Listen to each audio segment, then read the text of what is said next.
Hello everyone and welcome back to the channel for another episode of Ships of War, the series in which I take historic vessels, the famous, the not so famous, and sometimes even the downright notorious. And what I try to do is situate them within their historical context and also examine how they have been represented in a particular game system, and in comparing the ship's historic capabilities, also look at how fairly the said game system treats them. And tonight I am going to be looking at two heavy hitters from the height of the Cold War, the USS John F Kennedy, the aircraft carrier, and the slightly harder to classify Soviet effort, the Novorossiysk.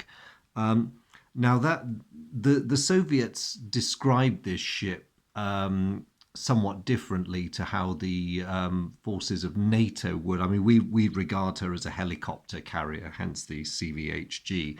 The Soviets referred to her as a anti-submarine cruiser.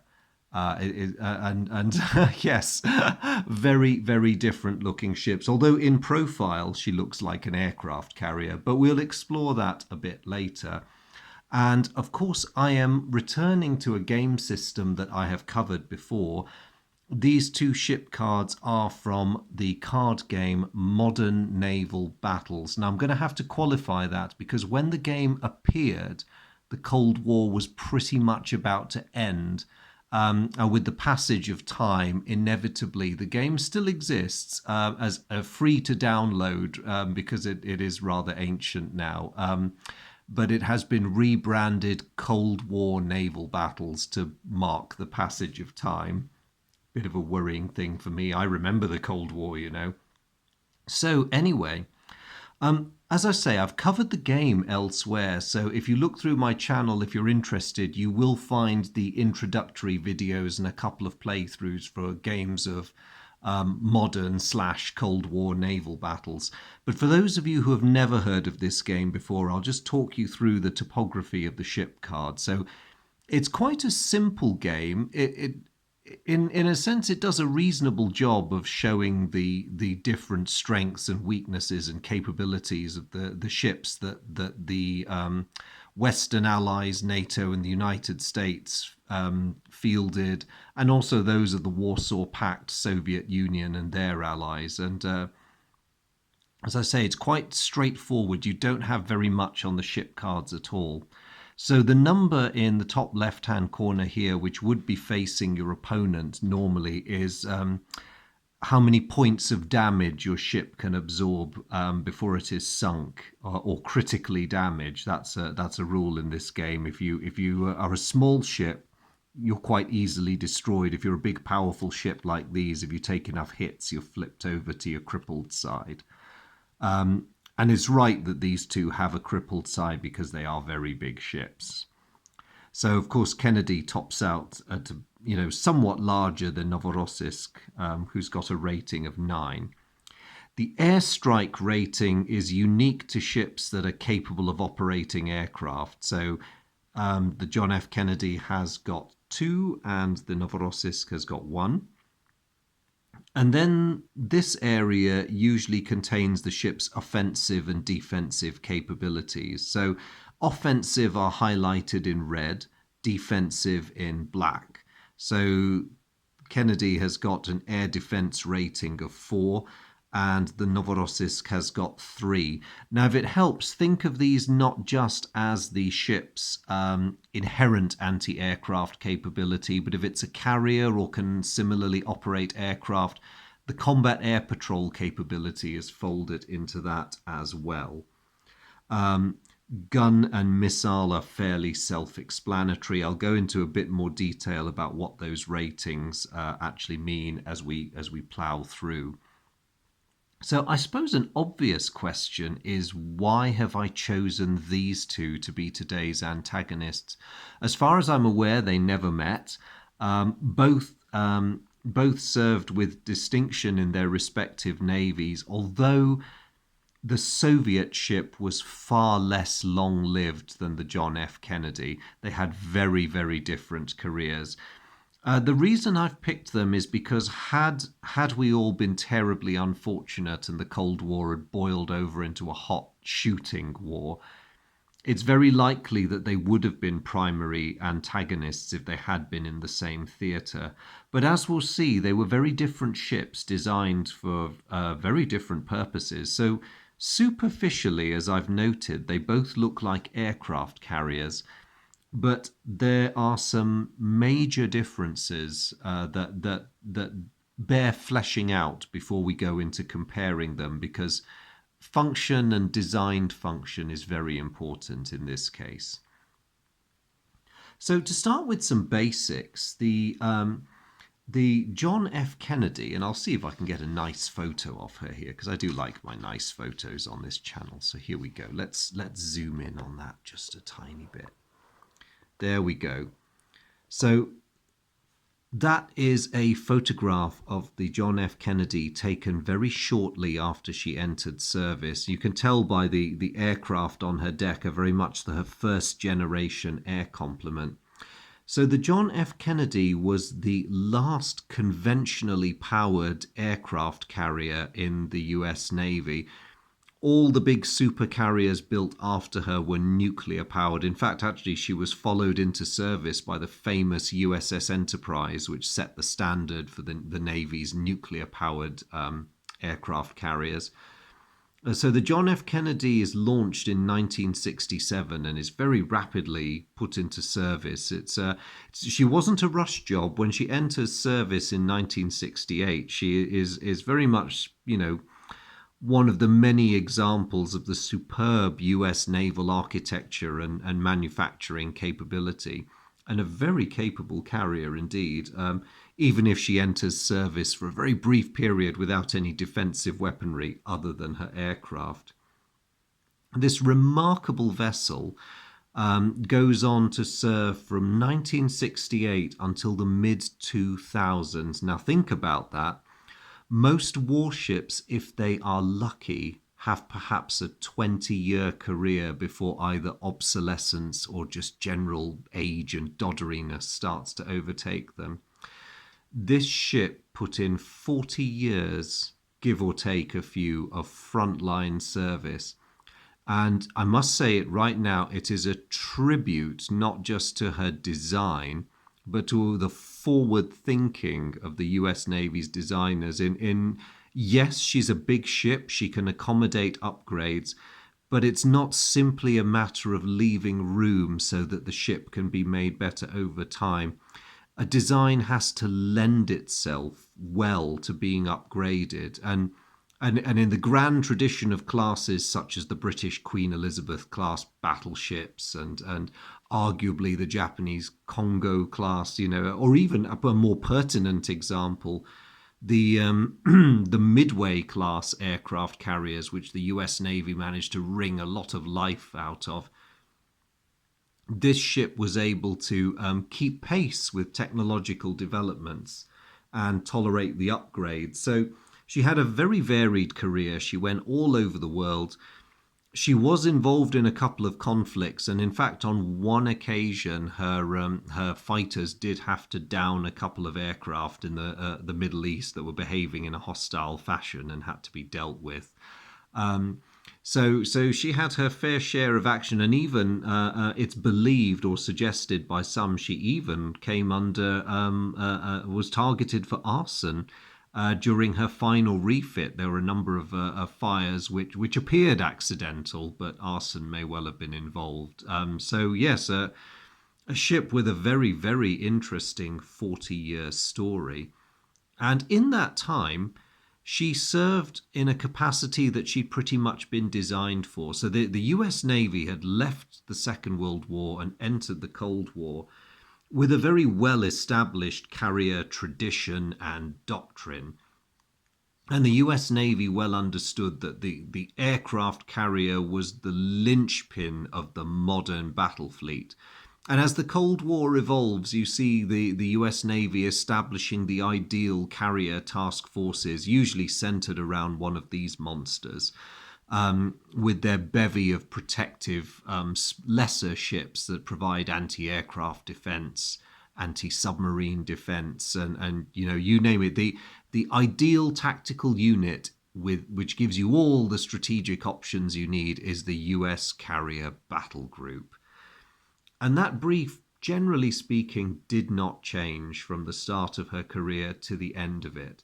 Now, I'm not going to get into the present day debates as to how far the submarine and other weapons have unseated the aircraft carrier from its role. That really doesn't have a part in today's discussion because the Kennedy has left the stage. So I'm just going to focus on the years she was in service.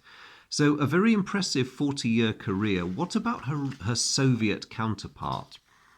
Well, I'm sorry to say, for a very interesting looking ship, the Novorossiysk, which was the most up-to-date and modern of the Kiev-class ships when she came into service, had a much shorter career. So this ship was launched in 1978, entered service, commissioned into the Soviet Navy in 1981. But for reasons which I think were primarily budgetary and a result of the general political chaos after the collapse of the Soviet Union, she was taken out of frontline service in 1993 and was put into reserve and ultimately was scrapped only a few years later. So here is a ship which enters service, really well over a decade after the John F Kennedy, and which shuffles off the stage, a good decade or so before the John F Kennedy goes into reserve. So a very short active service lifespan. Now, these ships come from a very different place to the US aircraft carriers because when the Cold War began, the Soviet Union didn't really have any kind of carrier tradition, and they just got by without them. It seemed rather weirdly to the navies of the West who were trying to make head or tail of how the Soviet Navy was supposed to be. The Soviets didn't really do carriers until much later, and their first efforts are quite halting. There's the Minsk type helicopter carriers, which are the immediate precursor to this class. But they are pretty much oversized helicopter carriers that can also operate the odd, vertical takeoff fighter, but nothing that could seriously challenge a US carrier, or even pose that much difficulty for some of the other carriers that were in service with NATO navies at the time. And so when the Kiev class comes along, this looks like the Soviet Union has gone for a proper full-on carrier and is clearly the start of a change in naval policy. But they are puzzling ships, and NATO didn't really know what to make of them because the Soviets didn't seem to want to use these aircraft carriers as aircraft carriers. Now, what do I mean by that? Because that's a bit of a strange thing to say. But the weapons outfit of the Kiev type, the Kiev class, I should say, were really quite different from US and NATO aircraft carriers. These ships had a very different armament emphasis. They sported the kind of weapons, and I'll go into more detail on this later, that one would expect to find on a missile cruiser. And yet they had a full-length flight deck and evidently the size to operate a reasonable number of aircraft.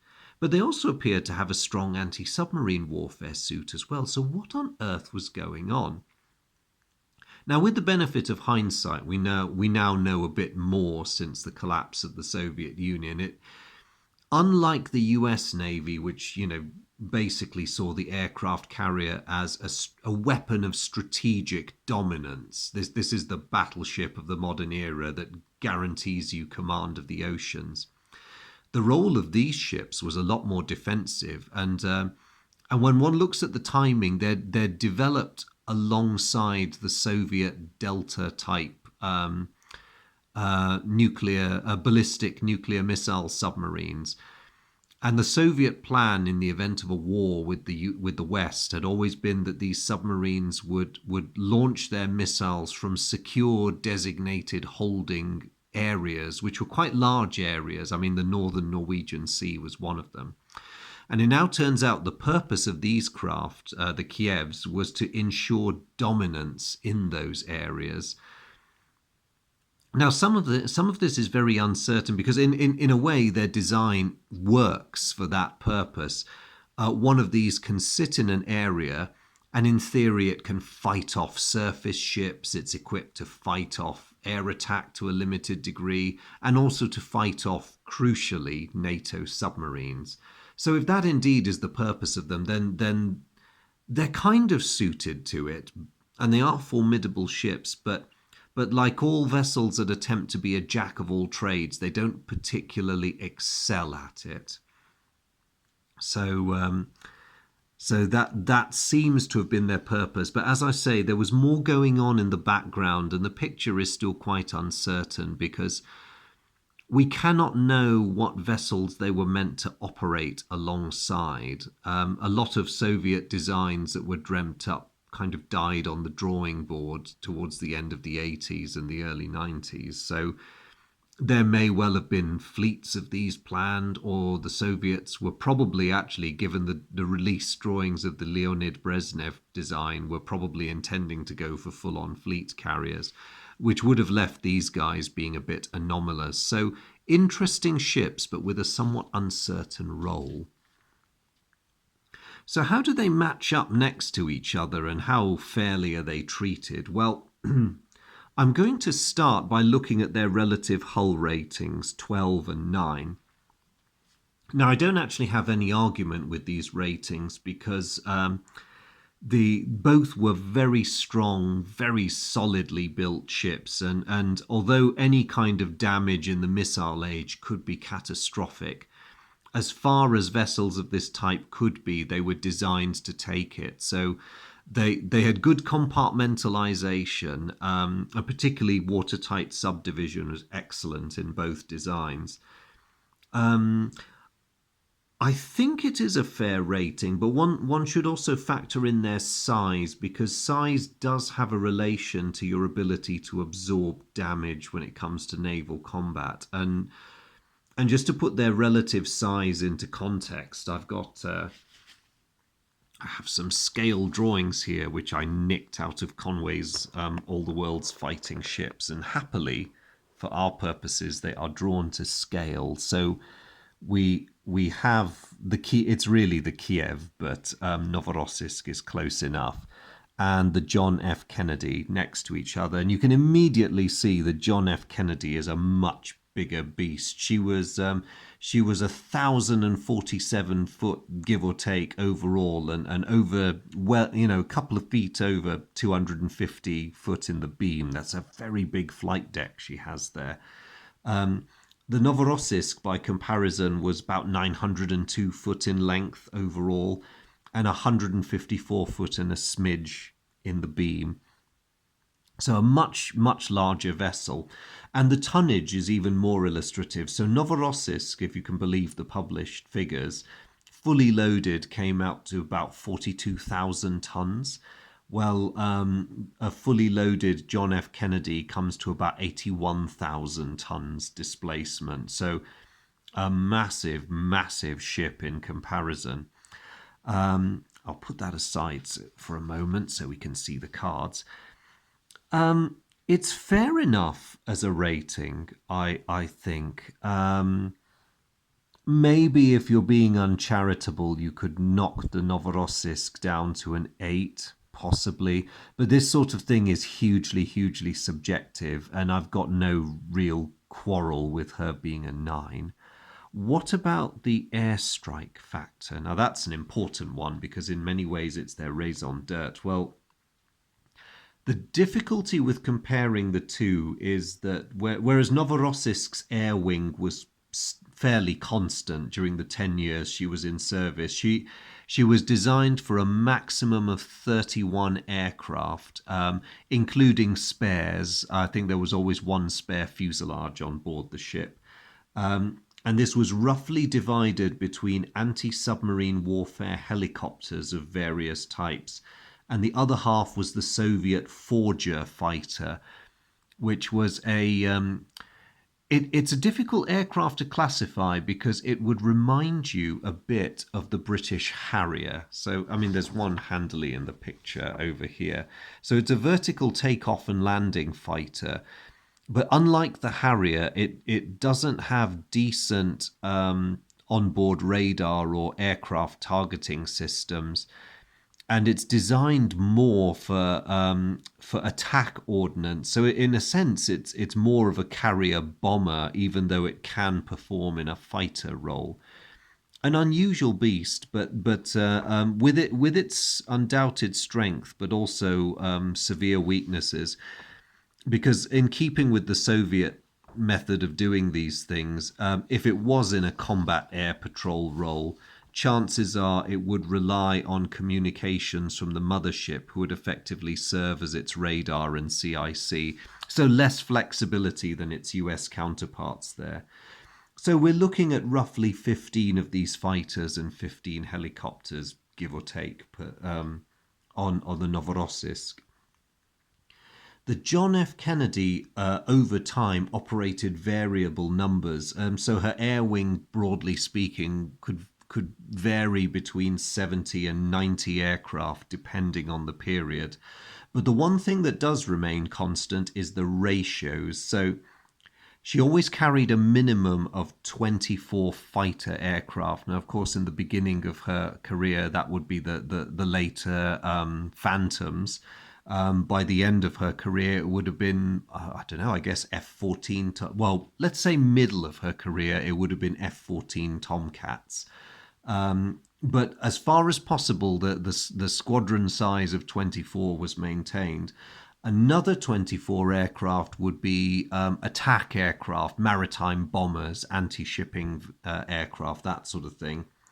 And the remainder would be various support aircraft, so helicopters that would perform an anti-submarine and various other roles, reconnaissance aircraft, including the odd AWAC or two, just to provide extra eyes for the battle fleet, and a variety of smaller craft that would perform subsidiary roles, including some front line if necessary, but the heavy lifting was done by the 48 combat aircraft that she possessed. Now, leaving aside the technological edge that NATO generally enjoyed throughout the Cold War, I think it's, if anything, one could argue that the Kennedy has been sold slightly short.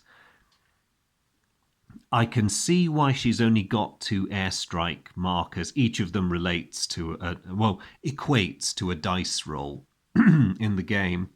2 is the maximum you get on any carrier in this game. And if they pushed it higher, the game might have become a bit unbalanced. I'll also allow that when the game was designed, they didn't quite know the full capabilities of the Kiev class, so it was probably reasonable to give them that single airstrike. But there is, of course, the technological advantage that the US Navy enjoyed. In combat, the F-14, for example, would be much the superior of a Forger. And with due apologies to, the very cleverly designed Soviet aircraft, it really was not that great a shakes as a dogfighter. Much like the Harrier, you couldn't easily dogfight with a Harrier, although it was very capable when it came to shooting down other planes if you used it and armed it properly. So in an air-to-air battle, the US carrier's aircraft would more than likely gain the advantage. US attack aircraft and maritime bombers were either, depending on what they were and what period it was, were either the equal of or slightly better than their Soviet counterparts.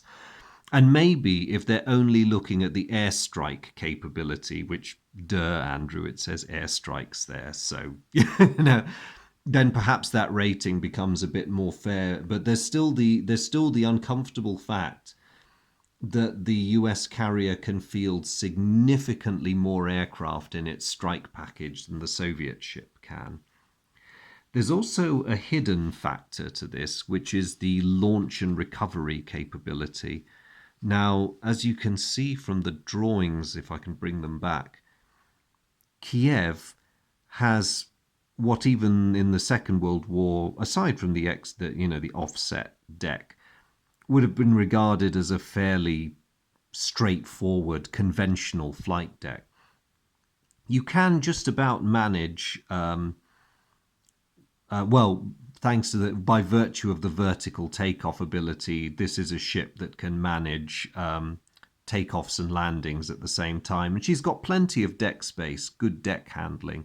You'd actually think that that would give her an advantage, but it's offset by the sheer size of the US carrier's deck.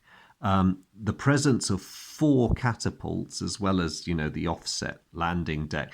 This is a ship which can happily operate non-VTOL aircraft, and yet conduct large-scale landing and takeoff operations at the same time, at least as, if not more efficiently than the Soviet vessels. So not only do they outnumber them, they're probably also going to be superior aircraft, and their aircraft turnaround time is, let's level the playing field and say, just as good.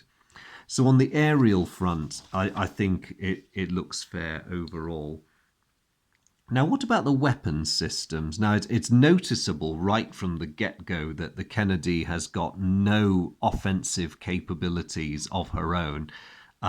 It's basically her aircraft, which is fine. This was the traditional role of the aircraft carrier, and the US Navy simply carried this forward. Many would say that if a threat gets within your close-range defensive zone, then something's gone wrong somewhere. And this philosophy is very evident. I mentioned earlier that when she first commissioned, the Kennedy had no defensive weapons at all. But looking at this number for her air defense, that's a formidable combination of her combat air patrol and the surface-to-air missile systems with which she was fitted. I think it was mainly Terrier and Sea Sparrow for much of her career.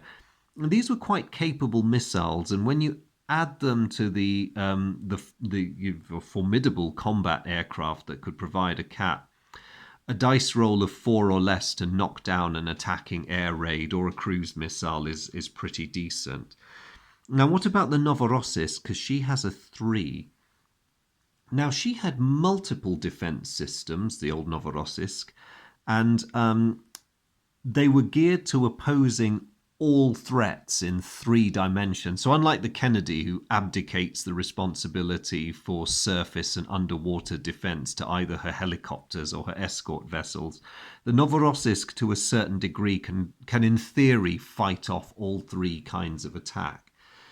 Now, she had a mix of point defense missiles and also a variety of point defense guns. Mainly, the main strength of her point defense guns were the 30mm Gatlings with which she was equipped. So, taking those along with her aircraft, I'm still not sure though, because again, with the slight gap between the Soviets and the US in technological terms, an air defense rating of 3 seems a little bit generous to me, especially next to the Kennedy's 4. In game terms, it's probably fine and it does balance things. Again, when this game was designed, it was probably easy to imagine the Novorossiysk was more capable than she actually was. So part of me wants to say maybe that should be a 2, really, but a 3 works. A 3 works. But what about the weaponry? And this is where the Novorossiysk really shines, because in a world where no aircraft were available, say because of atrocious weather that stops you conducting flight operations, if the Kennedy gets within missile range of the Novorossiysk, she's in serious trouble. Because there are 3 categories of missile in this game, A, B, and C. A are the small anti-shipping missiles that, the sort of things that knock out destroyers. A C-rated missile is something big. It's a cruise missile with exceptional range, something like the Soviet SSN-12, which in theory could fatally damage or at least really mess up even the largest of warships. And it's quite right that the Novorossiysk is rated for both types because she had a formidable missile armament. And in fact, you can see them. If I bring back the plans, there's Kennedy with not a lot at all. There's Novorossiysk with her huge anti-shipping missile launchers and a battery of smaller weapons built around her island. So this ship was armed for bear. And so I think those ratings are completely fair. They do accurately reflect her armament. She also had two 76mm gun turrets, which they've averaged to a 3-inch gun capability in this game. And they were dual-purpose weapons. They could engage aircraft, admittedly very ineffectively, but they could do it. They could also engage surface targets, and they did have a semi-automatic capability. So if anything strayed too close, it would notice, because the Novorossiysk had the ability to fight them in what in the Cold War era would have been considered point-blank range. Now, if a ship gets into point-blank range in the Cold War era, you know that something's gone very, very wrong. But hey, it could happen. So yes, I think that is a very fair weapon systems loadout for the two vessels. So what about the bits that the game does not actually cover? Well, an obvious question to ask is, how did they compare in terms of speed? Both were remarkably similar. On trials, the Kennedy was marginally faster, to the tune of 1.5 knots, maybe closer to 1. Throughout their lives, both ships could easily manage 30 knots. They each had 4 propeller shafts driven by geared turbines, very efficient power plants, and certainly when they were both brand new, or at least in the early years of their career, sustaining 30 knots really would not have been a problem. Another thing that becomes very important in the Cold War era with so much over-the-horizon warfare is, what about their detection systems? Well, in keeping with the design ethos, the Kennedy was mainly worried about aerial threats. So her sensor suite was all about standard surface and air search and early air warning systems. She was built to accommodate a sonar in the bow, but it was never installed in the end, mainly because of expense. The Novorossiysk, by contrast, had a full suit, and again you can see it in the photographs and the drawings. This is a ship that's got a little bit of everything. She had well over a dozen different types of search radar, air warning radar, and she also had a towed sonar array, which was quite an impressive advance for a surface ship at the time. It wasn't all that efficient, but it was something that made her, certainly better off than the Kennedy in that regard. So in the field of sensors, which is abstracted in this game, it is there. The Novorossiysk would have been slightly ahead simply because she had greater variety. Again, it reflects the tactical uses that was envisioned for these ships. A vessel like Novorossiysk wouldn't leave port without supporting vessels, but she's designed to fight a multi-dimensional war, if necessary, on her own for periods of time. The John F Kennedy, by comparison, is always meant to be the center of a powerful battle group, and she has her role within that group as the flagship and also the provider of the aerial muscle. And all her energies are devoted to achieving that end. She's not worried about submarines. She's got accompanying ships to take care of that. She's definitely not worried about surface combatants because, again, with the the awesome combinations of firepower and detection capability that a US carrier battle group had. Um, you would never get anyone managing to get that close, general, Belgrano style for a surface engagement. Whereas Novorossiysk, by contrast, could probably confidently take on the kind of goalkeeping type warfare where her job is to keep the submarines behind her safe, and to focus her efforts on just deflecting threats and buying time for the strategic missile launches. So there we go. Despite the outward similarities and the fact that you want to call them both aircraft carriers, two very interesting and very different vessels, that would have had somewhat different roles to play had the Cold War ever turned nastier than it did. Now, it's entirely possible that if the strategic situation demanded it, the Soviets may well have tried pressing Novorossiysk into the aircraft carrier role, but I personally don't think that she would have performed all that well, certainly not up against a US carrier with a complete air wing. And that's no disrespect to her capabilities as a ship or her designers. It's simply not the kind of battle she was made for, no matter what she might look like. Her intended war would have been quite different. And it is always interesting in this game to see how it plays out in encounters between battle groups that involve both these types of ships. But I will leave that one there because we've pretty much covered both of them. I do hope you've enjoyed this latest episode. If you are interested in learning more about Cold War naval battles, please do check out the other videos on my channel. If it's wargaming or naval history in general that's brought you here, you're very welcome. Have a stroll around, see if there's anything you like. I hope there is. And it's been a great pleasure putting this episode together. I've really enjoyed it. The Cold War is not usually my comfort zone, but it's always interesting to try and expand your knowledge into new areas. So I've enjoyed the process of learning about these two in more detail. And yes, I really look forward to seeing you all in my next video, whatever that may be. Thank you as always for your company and your kindness and your interest. Comments are always welcome. I'll try to answer them as best I can, or as soon as I can, crucially. But in the meantime, thank you very much for tuning in, and I look forward to seeing you all again soon. Bye.